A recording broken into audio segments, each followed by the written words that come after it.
Olá, bem-vindos à nossa conversa de hoje. A gente vai mergulhar num tema que, olha, é chave para quem está na batalha dos concursos: tempos e modos verbais. Mas não é qualquer revisão não, viu? O nosso olhar é bem específico. Como a Fundação Carlos Chagas, a famosa FCC, enxerga isso? O que ela busca? Nossa missão aqui é tentar achar o ouro, sabe? Aquelas dicas, os pontos que realmente fazem a diferença na prova. O que a gente precisa saber para converter estudo em acerto. E para essa análise, a gente está se baseando muito em material de quem entende do riscado, né? Aulas, vídeos, textos de professores com experiência na FCC, tipo Luciane Sartório, André San, Graziela Cabral, Bruno Pilastri, essa turma que descomplica a banca. Vamos tentar extrair a essência do que eles mostram. E acho que o primeiro ponto, assim, para alinhar, é que a FCC, ela raramente vai cobrar só a definição básica, sabe? Aquela coisa de decorar nome e conjugação. O negócio pega mesmo é nas nuances, nas sutilezas. Eles adoram explorar contraste, sabe? Entre tempos verbais que parecem iguais, mas não são, e principalmente como tudo isso funciona na prática, dentro do texto ou naquelas questões de reescrita. Será que mudou o sentido? Tá correto? Então, não adianta só saber o que é o pretérito perfeito. Tem que entender o porquê. Por que usar ele e não o outro? Qual o impacto disso para o sentido, para a correção, pensando com a cabeça da FCC. Certo, perfeito. Então vamos começar a abrir essa caixa de ferramentas. Pelo indicativo, que é o modo da certeza, do fato, né? E dentro dele, parece que a FCC gosta mesmo é do passado, dos pretéritos. Tem um par que sempre dá o que falar e que as fontes, tipo o material do Andrezan, destacam. Pretérito perfeito simples contra o composto. O simples é aquele nosso conhecido. Eu fiz, ele falou, nós terminamos, uma ação no passado pontual que começou e acabou ali. E isso é como uma foto. Aconteceu e pronto. Agora, o pretérito perfeito composto, aquele com ter ou haver no presente mais o particípio. Eu tenho feito, ele tem falado, nós temos terminado. A ideia aí é bem diferente, né? É uma ação que até começou lá atrás, mas ela continua acontecendo até agora ou então vem se repetindo, sabe? Com frequência até o presente momento. E a grande sacada aqui, pelo que a gente vê nas fontes, é que essas duas formas, apesar de serem passado, elas não são sinônimas. Não dá para trocar uma pela outra assim, né? De jeito nenhum. E é aí que mora o perigo. Ou a oportunidade, né? Para a FCC criar a questão, principalmente reescrita. Pense numa frase tipo, ele leu o livro semana passada. Ação pontual acabou. Perfeito. Simples. Aí vem uma alternativa, ele tem lido o livro ultimamente. Opa! Mudou tudo. Já não é uma ação única. Virou algo repetido, contínuo até agora. Entendi. A FCC vai testar justamente se a pessoa percebe essa mudança de sentido. Exatamente. Ignorar isso é cair na armadilha. Tem que ficar ligado nessa ideia de continuidade, de repetição que o composto traz. Ainda nos pretéritos do indicativo, tem outro par que também chama a atenção e que o Andressan comenta, o mais que perfeito, que também tem forma simples e composta. A simples é aquela terminação em rara, né? Fizera, falara, terminara. Meio formal, talvez, para o dia a dia, mas aparece muito em texto escrito, que a FCC adora. Sim, total. Textos mais elaborados, crônicas, literatura, a FCC usa bastante. E a forma composta, como é que é? Usa o ter ou haver no imperfeito do indicativo, mas o particípio. Então fica, tinha feito, havia falado, tinha terminado. Ok. E aqui, diferente do outro caso, a informação que vem das fontes é que essas duas formas do mais que perfeito, a simples, fizera, e a composta, tinha feito ou havia feito, aí sim, são sinônimas. Elas querem dizer a mesma coisa em termos de tempo. Exatamente. São equivalentes. As duas servem para indicar uma ação que aconteceu no passado, mas antes de outra ação que também já aconteceu. É o tal passado do passado. Por exemplo, quando eu cheguei, passado 1, ele já tinha saído, passado 2, anterior ao 1. Poderia ser também, quando eu cheguei, ele já saíra. Passado 2, anterior a 1. O sentido de tempo é o mesmo. E por que isso importa para a prova da FCC, então? Porque se são sinônimos, a banca pode testar isso na reescrita. Pode dar uma frase com saíra e perguntar qual alternativa com tinha saído mantém o sentido, ou o contrário. Saber dessa equivalência é fundamental para validar ou descartar alternativas. É um conhecimento técnico, mas com aplicação super direta na hora de resolver a questão. Entendi. Bom, saindo um pouco da certeza do indicativo, vamos para o subjuntivo. Aquele modo da hipótese, do desejo, da dúvida.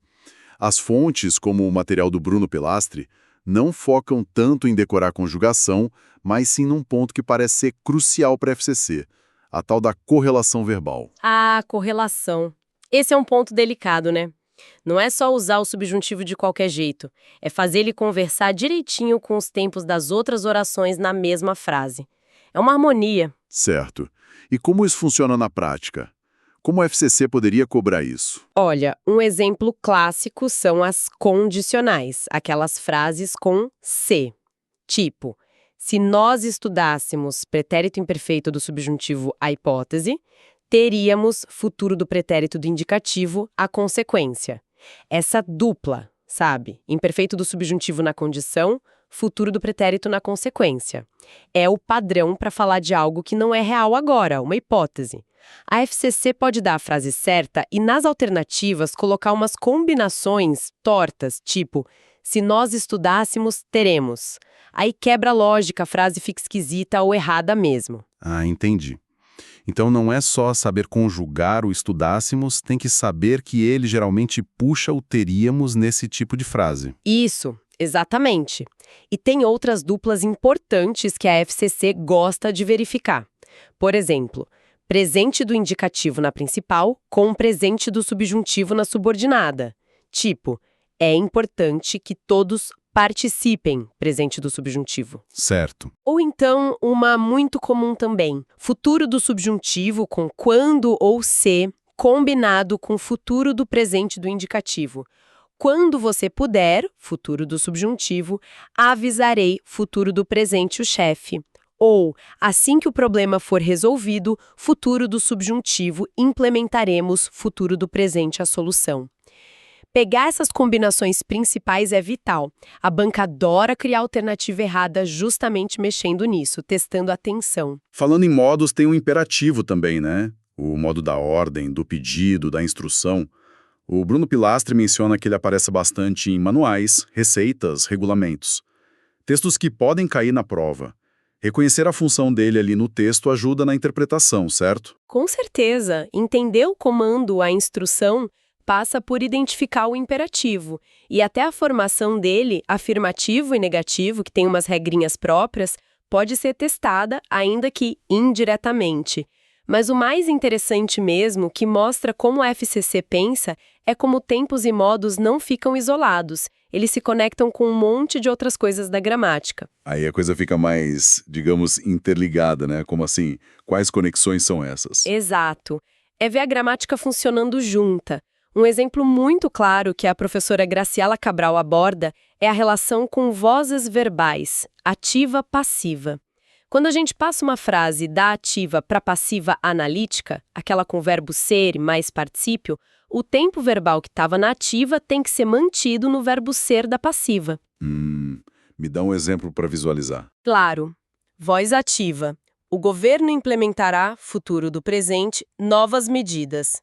Passando para passiva, o verbo ser tem que ir para o futuro do presente também. Novas medidas serão implementadas, locução no futuro do presente, pelo governo. Se a banca te oferece uma opção como novas medidas foram implementadas ou seriam implementadas, ela está mexendo no tempo original. Está errado ou mudou o sentido.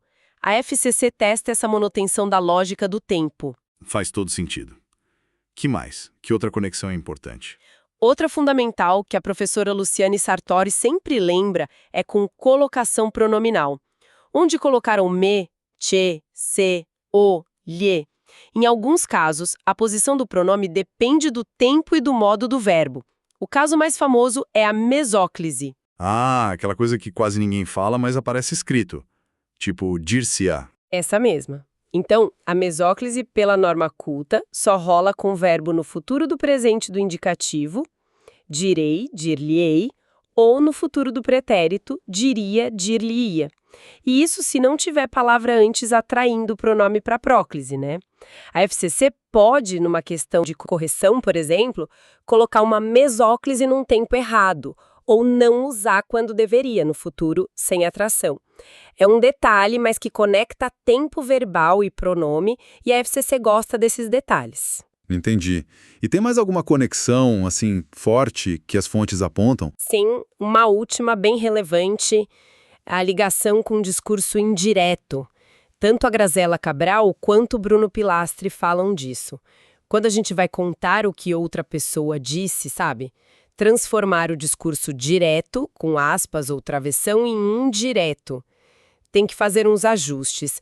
E um dos ajustes mais importantes é nos tempos verbais.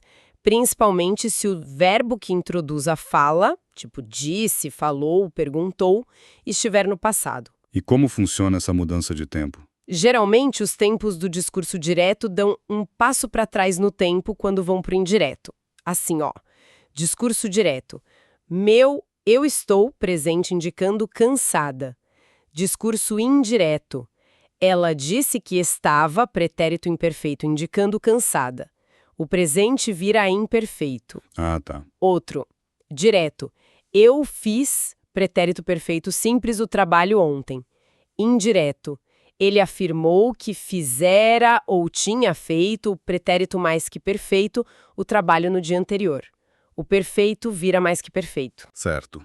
E o futuro do presente vira futuro do pretérito, faria.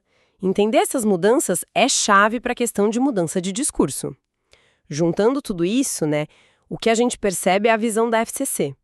Para eles, tempo e modo verbal não é só decorar a tabela, é entender a diferença de sentido entre formas parecidas, é dominar como os tempos se combinam a correlação, e talvez o mais importante é sacar como isso tudo mexe com outras partes da gramática, voz verbal, pronome, discurso indireto.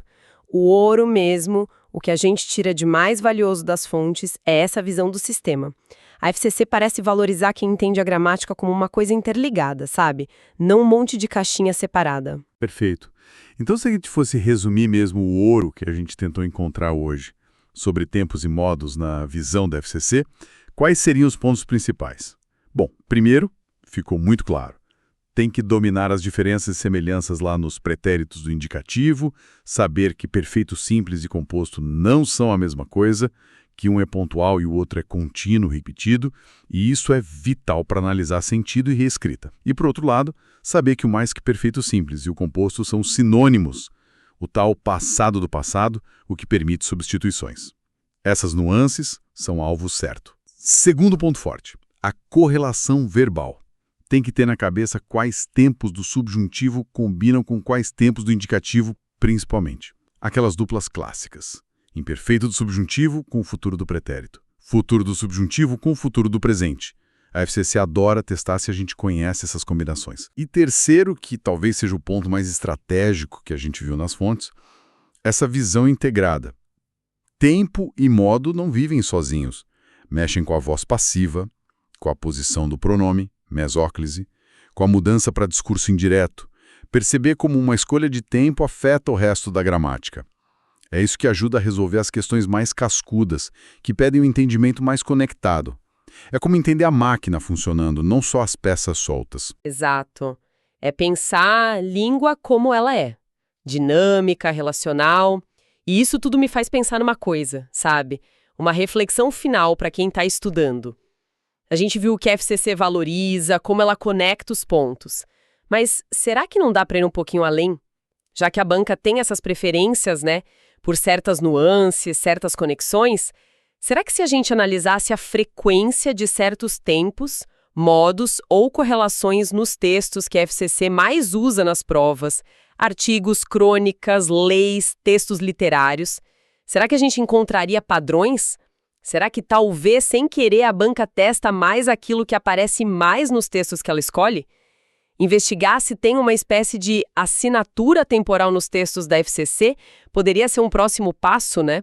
Não só saber a regra, mas ter uma ideia de onde ela tem mais chance de aparecer, baseado no tipo de texto. Fica aí a pergunta, né? Pra gente pensar, para explorar talvez numa outra conversa.